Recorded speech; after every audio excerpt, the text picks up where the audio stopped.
নিৰ্বাচনৰ সময়ছোৱাত অৰুণোদয় আঁচনি প্ৰদান কৰা সদায় এটা বিতৰ্কিত বিষয় হৈ থাকে। সেইকাৰণে কেতিয়াবা বিৰোধী পক্ষেও আপত্তি কৰে যে ইলেকশ্যন চলি থাকোঁতে কিয় অৰুণোদয় দিলে।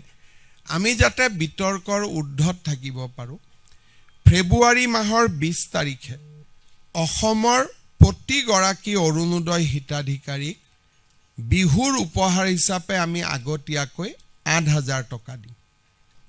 তাৰমানে প্ৰতিগৰাকী আই মাতৃ যিসকলে অৰুণোদয় আঁচনি পাই আছে, দে উইল গেট, জানুৱাৰীত আমি তেওঁলোকক নিদিওঁ একো, ফেব্ৰুৱাৰী মাহত একেলগে, ফেব্ৰুৱাৰী মাহৰ 20 তাৰিখে একেলগে আগতীয়াকৈ বহাগ বিহুৰ উপহাৰ হিচাপে তেওঁলোকক আমি 8,000 টকা তেওঁলোকৰ বেংক একাউণ্টলৈকে হস্তান্তৰ কৰিম।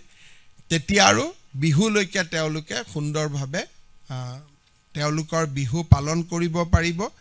মই আপোনালোকৰ জৰিয়তে অসমৰ আই মাতৃসকললৈকে এই সুন্দৰ উপহাৰটো ঘোষণা কৰিব খুজিছোঁ। নিৰ্বাচনৰ সময়ছোৱাত অৰুণোদয় আঁচনি প্ৰদান কৰা সদায় এটা বিতৰ্কিত বিষয় হৈ থাকে। সেইকাৰণে কেতিয়াবা বিৰোধী পক্ষেও আপত্তি কৰে যে ইলেকশ্যন চলি থাকোঁতে কিয় অৰুণোদয় দিলে।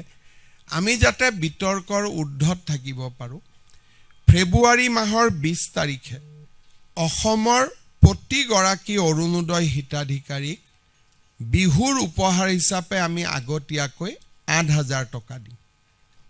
তাৰমানে প্ৰতিগৰাকী আই মাতৃ যিসকলে অৰুণোদয় আঁচনি পাই আছে, দে উইল গেট, জানুৱাৰীত আমি তেওঁলোকক নিদিওঁ একো, ফেব্ৰুৱাৰী মাহত একেলগে, ফেব্ৰুৱাৰী মাহৰ 20 তাৰিখে একেলগে আগতীয়াকৈ বহাগ বিহুৰ উপহাৰ হিচাপে তেওঁলোকক আমি 8,000 টকা তেওঁলোকৰ বেংক একাউণ্টলৈকে হস্তান্তৰ কৰিম।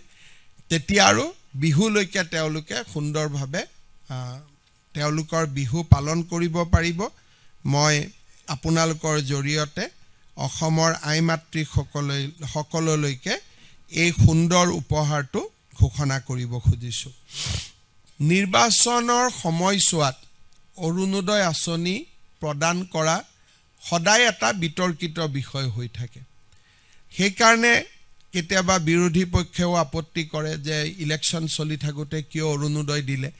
আমি যাতে বিতৰ্কৰ ঊৰ্ধ্বত থাকিব পাৰোঁ, ফেব্ৰুৱাৰী মাহৰ 20 তাৰিখে অসমৰ প্ৰতিগৰাকী অৰুণোদয় হিতাধিকাৰীক বিহুৰ উপহাৰ হিচাপে আমি আগতীয়াকৈ 8,000 টকা দিম।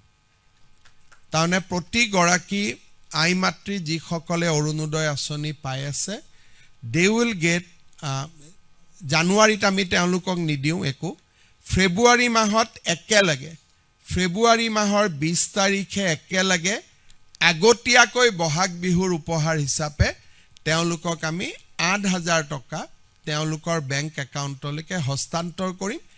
তেতিয়া আৰু বিহুলৈকে তেওঁলোকে সুন্দৰভাৱে তেওঁলোকৰ বিহু পালন কৰিব পাৰিব। মই আপোনালোকৰ জৰিয়তে অসমৰ আই মাতৃসকললৈকে এই সুন্দৰ উপহাৰটো ঘোষণা কৰিব খুজিছোঁ।